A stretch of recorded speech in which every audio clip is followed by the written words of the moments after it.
నెలలో ఇళ్లు నిర్మించి ఇస్తామన్న అధికారుల ప్రకటనపై పవన్ ట్వీట్ చేశారు. అన్నమయ్య డ్యాం బాధితులకు వైసీపీ ప్రభుత్వం అన్యాయం చేస్తోందన్నారు. కంటి తుడుపు చర్యలు కట్టిపెట్టి కార్యాచరణ అమలు చేయాలన్నారు.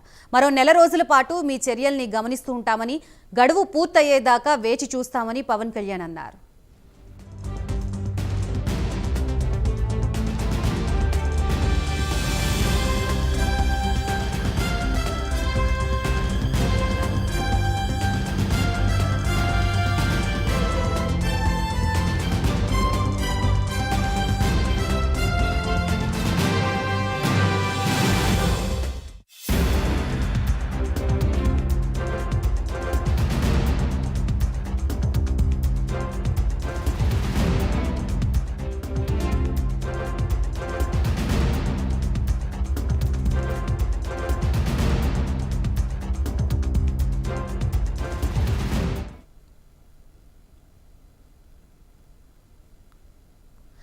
అన్నమయ్య డ్యాం బాధితులకు నెలలో ఇళ్లు నిర్మించి ఇస్తామన్న అధికారుల ప్రకటనపై పవన్ కళ్యాణ్ ట్వీట్ చేశారు.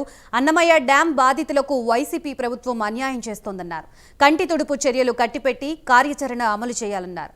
మరో నెల రోజుల పాటు మీ చర్యల్ని గమనిస్తూ ఉంటామని, గడువు పూర్తయ్యేదాకా వేచి చూస్తామని పవన్ కళ్యాణ్ అన్నారు.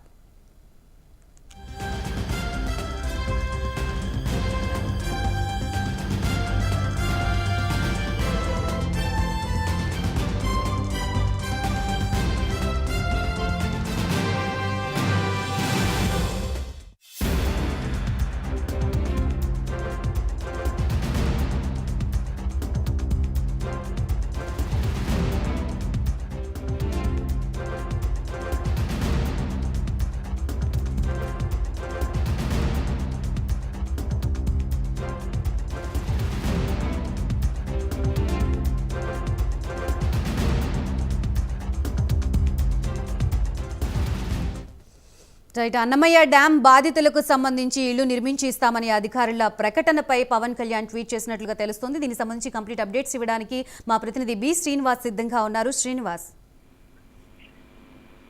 జనసేన పార్టీ అధినేత పవన్ కళ్యాణ్ ఈ రోజు అన్నమయ్య వరద బాధితులకు సంబంధించినటువంటి ఒక పేపర్ కటింగ్ తో ట్వీట్ చేయడం జరిగింది. ముఖ్యంగా చూస్తే గనక అక్కడ కలెక్టర్ అన్నమయ్య వరద బాధితులకు ఒక నెల రోజుల్లో పక్కా ఇళ్లు నిర్మించిస్తామంటూ హామీ ఇచ్చినటువంటి ప్రకటన ఉండడం జరిగింది. అయితే ముఖ్యంగా చూస్తే సంవత్సర కాలం క్రితం అన్నమయ్య వరద బాధితులంతా ఇప్పటి వరకు గుడారోలోనే ఉంటున్నారు.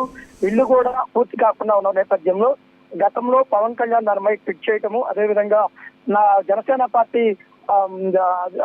పార్టీకి సంబంధించినటువంటి నేతలు అక్కడ సందర్శించి వాళ్ళ సమస్యలు ప్రభుత్వం దృష్టికి తీసుకురావడం జరిగింది. ఇప్పటి వరకు మొద్దునిద్దుగా ఉన్నటువంటి ప్రభుత్వం ఇప్పుడు హఠావుటిన ఆ ప్రాంతంలో పర్యటించి అక్కడ ఉన్నటువంటి వారికి బాధితులకి సుమారు 52 మందికి దాదాపుగా అక్కడ తప్పనిసరిగా ఒక నెల రోజుల్లోనే పూర్తి స్థాయి ఇళ్లు నిర్మించిస్తామంటూ హామీ ఇచ్చినటువంటి పరిస్థితి ఉంది. ఈ హామీని నిలబెట్టుకోవాలంటూ కూడా పవన్ కళ్యాణ్ ట్వీట్ చేయడం జరిగింది. అంటే ఇప్పటికైనా మనం చేసే ప్రకటనకి సంబంధించి ఆ ప్రకటనకు కట్టుబడి ఉండాలి అనే విధంగా కూడా స్పష్టం చేయడం జరిగింది. అయితే ముఖ్యంగా చూస్తే నెల రోజుల్లోనే పూర్తి చేస్తామని వచ్చినటువంటి హామీని చూసి హర్షం వ్యక్తం చేయడమే కాకుండా దానికి కట్టుబడి ఉండి చేయాలి అంటూ కూడా గుర్తు చేసినటువంటి పరిస్థితి ఉండడం జరిగింది. అయితే ముఖ్యంగా చూస్తే అన్నమయ్య వరద బాధితులకి ఇప్పటికీ సంవత్సరం దాటినా గానీ ఇప్పటి వరకు ప్రభుత్వం పట్టించుకోకపోవటాన్ని కూడా ఏలెత్తి చూపిన విధంగా ఉండడం జరిగింది. ముఖ్యంగా చూస్తే ఈ రోజు నిన్న అక్కడ కలెక్టర్ అక్కడికి చేరుకొని ఆ బాధితులతో మాట్లాడి వారికి ఏదైతే భరోసా ఇచ్చారో అది ఫుల్ఫిల్ కావాలని కోరుకునే విధంగా కూడా ఉండడం జరిగింది. Right, thank you Srinivas.